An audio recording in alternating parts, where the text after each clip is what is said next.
So today's date is what's today? October 29th. It's about, I think it's about 8 o'clock in the morning. I am just getting back from completing one of my workouts. Child, I had to stop and take a break because I feel like my ankles are gonna fall off. I'm halfway home. But I want to talk about evolution and the process of creating it and what it means to me. And I also wanted to address the fact that it's taken me a very long time to get this project done and out. And to be honest with y'all, that's just because of low self-esteem, low confidence. I allow haters, honestly, to get inside my mind and make me feel like I'm not good enough. And I felt like I was constantly in a position of just seeking validation from other people. Like, oh, what do you think of this song? And my problem was, I guess you could say, technically asking the competition.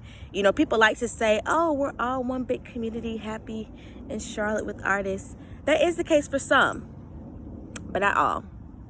And, you know, I was reaching out to people that I actually looked up to musically, other musicians, other artists, and I don't know, it was just very very discouraging.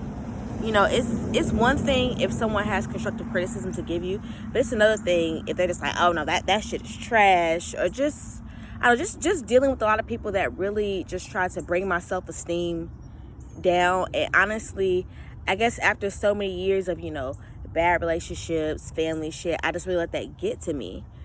But I'm now in a position where, honestly, I don't give a fuck. I'm releasing my shit. I'm dropping my shit. I don't care who likes it, because I feel like my story, it can inspire someone just with everything that I've been through. And then also, I guess there was a little bit of hesitation about releasing stuff because a lot of these songs are very, very personal, and they're just certain journeys that I just wasn't willing to share because I was afraid about what people might think about, you know, being judged and their opinions. But honestly, I don't give a fuck. So that just is what it is. Right now, at this date, last week on the 21st, I made 1 year celibate. So I'm 1 year deep in my celibacy journey. A lot of y'all might ask me, why did you decide to go celibate? A lot of your music is very sexual. Yes, it is. I might be celibate, but I am still a human being with human urges. I'm still a very sexual person. I'm just at the point where I prefer to preserve that for the man that will be my husband. I got into a lot of relationships, situationships. I've never been much of a casual sex person, to be honest. I've had what I like to call single boyfriends. It's like, you know, we're in a relationship, but, you know, he out there acting single, doing what he do. And at this point, I'm just not willing to put any more miles on my coochie. And on top of that, it's just like, where's the proof? You know, a man will tell you anything. Oh, I love you. I really want to be with you. But where's the proof? Your actions aren't showing.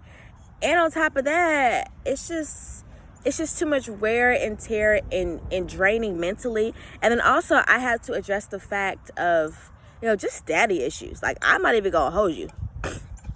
You know, some of y'all may know, I lost my father in 2021. For those of you that do know me personally, you know, we did not have a good relationship. It was very rocky. And about a month or so before he passed, you know, he was in the hospital at this point, and he came to me and was like, you know, I want to ask for your forgiveness, because he was afraid that he was going to die in the hospital. And he was like, you know, I just want to ask you for your forgiveness, and, you know, I apologize for not being there for you. I just felt like your other siblings needed me more. And me and him agreed, you know, literally, let's see, he got the hospital, and 2 weeks before that, we had a conversation, and I was like, hey, are you open to going to therapy with me? Because there's some things that I want to unpack, because I honestly didn't reconnect with my father until I was 21.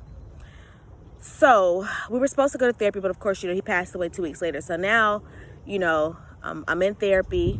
I've been in therapy for a year now, working out, obviously, you know, doing my meditations, eating right, acupuncture, all that shit. But it has just been very, it's been very difficult, very hard, grieving and just unpacking things that I was supposed to unpack with him, but by myself in therapy because he's not here. And then also going through a breakup. I literally had to grieve my father and, let go of a person that I thought I was going to spend the rest of my life with. Honestly, I did. At this point in healing, I realized I was delusional, and that's why now I'm just being more realistic and like being for real. Being for real about who I put these expectations on. Because honestly, looking back, none of the men I've been with, okay, maybe one. I fumbled one person. But everybody else, it wasn't a realistic expectation for me to think that they were going to marry me, be with me forever, because I had to look at their actions and look at their upbringing. So for me, it's like you have this vision in your mind of what you think things are going to be.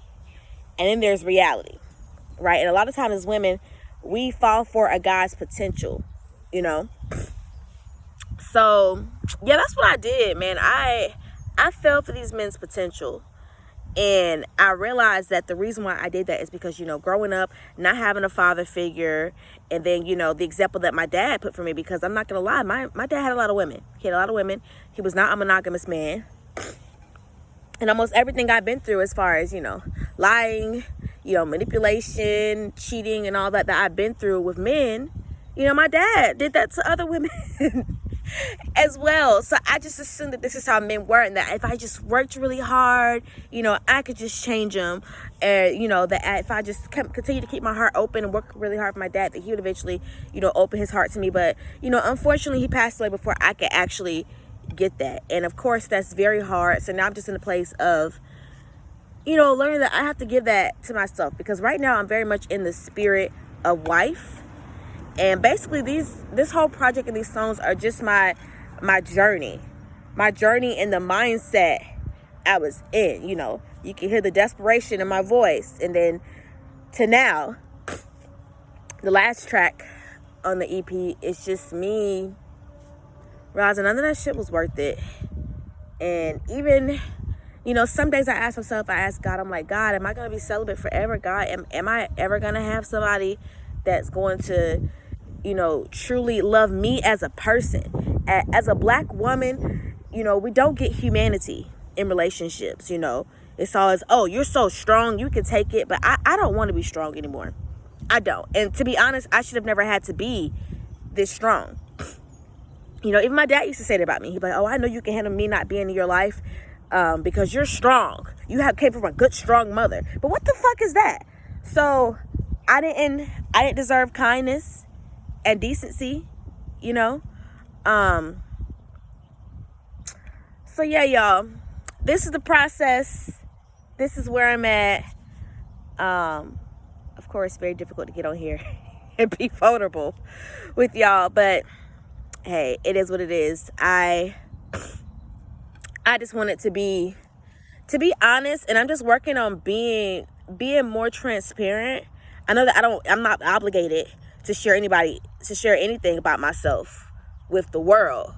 But as an artist, I feel like it's my duty to, not bare my complete soul, but bare certain parts of my soul, and just to give some clarity and understanding of the story behind the lyrics. It's really been a journey. It's really been a lot, but I'm here. I'm okay. My good days outweigh my bad days. And now I guess I'm just sort of in this spiritual limbo place with God. And that's okay, because I trust God, and I believe God's promises for me and over my life. People worked their hardest. They worked really hard and their damnedest to destroy me, to destroy my self-esteem. But I'm still here. I'm still standing. When you have the favor of God and protection over your life, nothing can stand against you. If God is for you, no one can be against you. And that's just really, oh, my nose is running. That's just really how I feel about that. As lonely as it does get, really just being purposely single And I say purposely because it's not that guys haven't approached me, but it's just that they don't meet my standards. I used to be the kind of person where it's like, I'll take whatever I can get. I used to go on dates just to go on dates.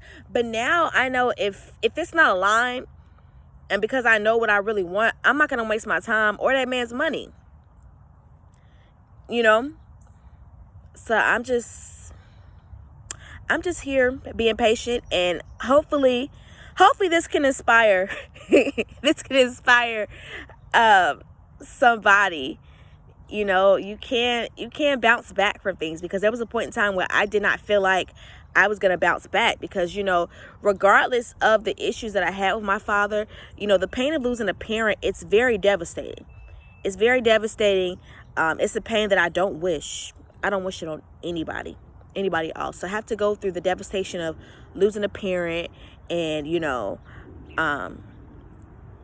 breaking up with the man that I thought I was going to be with, and then also releasing my family as well, because I've had to remove myself from my dad's family as well, for my own inner peace, my own well-being, because they never really included me.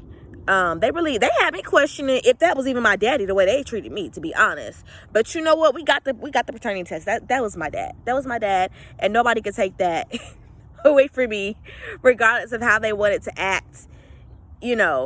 But it was very hard, because I guess I just always wanted to be accepted by them, but I never got that from my dad's family, not from my grandmother, my aunts, cousins, uncles, none of them.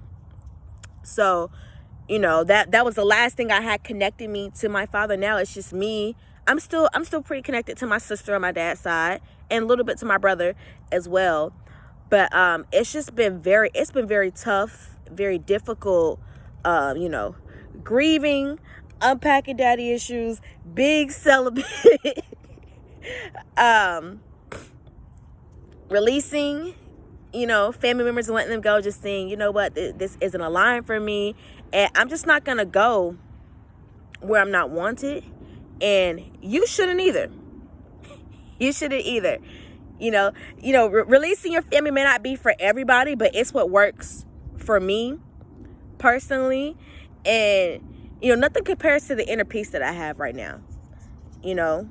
My nervous system has never, ever in my life been this balanced. And welcome to my story, welcome to my journey. I look forward to the day when I can exhale, I can breathe deeply, and know that it was all worth it. And I'm sitting pretty happy, protected and provided for by my husband, because that's what I desire. It sounds very far-fetched to me. I'm not even gonna hold you. It sounds very far-fetched to me, because I've never seen that. I have never seen that. I've never seen my mother be loved properly. I've never seen really any of the women in my family be loved properly, on my mom's side or my dad's side. So I don't know what that looks like. Out of all my friends, I only have one friend whose parents are married and in a happy relationship and all that. So it seems far-fetched, but you know what? I know it's possible, and I am just a firm believer that if it wasn't possible, then why would God put it on my heart? I know people say, oh, you need to love yourself more, self-love. I get that. But it's not normal. We're not meant to be by ourselves. That's very individualistic. And I'm just a strong believer. It's okay. It's okay to want a relationship. It's okay to want companionship. You feel me? But now I'm done coming for it from a place of lack. I don't want to come from a place of lack anymore. I want to come from a healed place. And I feel like I can do that and really connect and relate to men in a better way without having sex. Because once you have sex, the lines are fucking blurred. The lines are blurred. And on top of that, ladies, you gotta value yourself. You really gotta value yourself, because honestly, is an orgasm really worth your inner peace? Is it really worth fucking up your pH level? Because let me tell you something. This might be TMI, but I don't care. I have not had a yeast infection since I've been celibate. It's been a year. And my coochie been the happiest she's ever been. I'm just gonna throw it out there. Okay? So, You know, if you're sexually active right now and you keep getting yeast infections and, you know, you're taking all this boric acid, you're drinking your cranberry juice, you're doing your yoni steams, guess what? It's probably the community dick. It's probably the community dick. Get that out of the equation. Got yourself a winner. So yeah, I don't know what to call these. I guess this will be the first of many, I guess, diary vlogs leading up to evolution of my journey. I don't know. But all right, y'all. Peace.